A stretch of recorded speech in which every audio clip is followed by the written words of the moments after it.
बिस्मिल्लाहिर्रहमानिर्रहीम। अस्सलाम वालेकुम दोस्तों।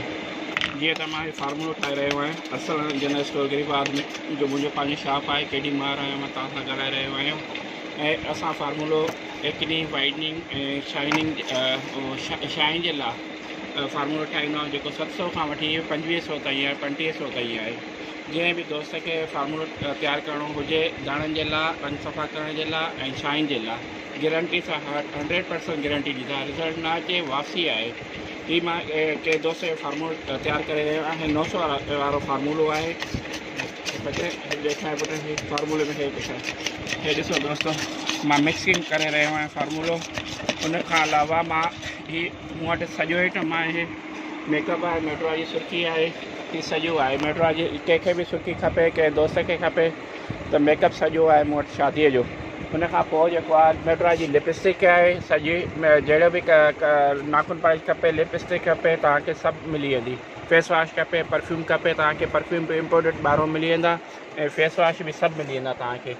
फेस वॉश बि हर क़िस्म जा आहिनि ॿाहिरि लोकल बि आहिनि ॿाहिरि इम्पोर्टेड बि आहिनि पाकिस्तानी बि आहिनि ऐं तेल बि शैम्पू बि ऐं ही क्रीम आहिनि ऐं फाउंडेशन आहे असां वटि ऐं लेडीस लाइ सॼो माना मेकअप जो सॼो सिंगार जो सामान आहे इम्पोर्टेड सामान आहे ऐं गारंटी सां वाटर प्रूफ आहे। फाउंडेशन जेके बि तव्हां ॾिसी रहिया आहियो ही सभु वाटर प्रूफ आहे ऐं वाइटनिंग क्रीम आहे। उन खां अलावा ही मूं वटि लोकल सेल वारा पर्स बि आहिनि।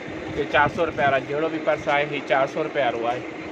फ़क़ीर हिनखे जल ही ॿियो असां वटि इम्पोर्टेड पर्स आहिनि। ही पर्स आहे लेदर जो इम्पोर्टेड हे आहे 1600 रुपया। ही हुन मार्केट में जेको हिन वक़्तु हुनजी 2500 रुपया आहे। स्टाइलिश जा किथे बि वॾे सुपर स्टोर ते वेंदो हुनजी क़ीमत आहे 2500 रुपया। हिते मूं वटि आहे केॾी मार वटि आहे सिर्फ़ु 1600 रुपया। हुन खां अलावा ही ॿी पर्स आहे ठीकु आहे। हिन खां अलावा ही ॿिया पर्स आहिनि। ही ॾिसो इम्पोर्टेड वैराइटी सॼी आहे मूं वटि। ऐं ही ॾिसो ही पर्स बि आहिनि। हे ॾिसो हे 2000 रुपये जा हे आहे 5500 रुपये जो हिकु मूं वटि जेको आहे डिस्काउंट सां गॾु ऐं होलसेल रेट आहे मूं वटि 2000 रुपया सिर्फ़ु।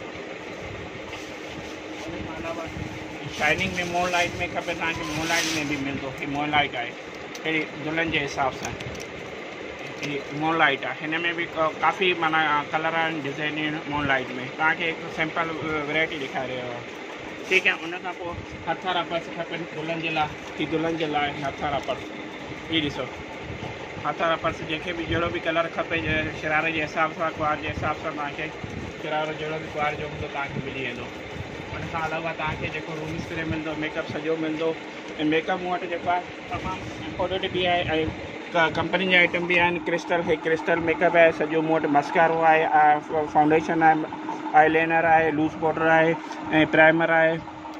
हे ॾिसो तव्हां ऐं आई शेडां बि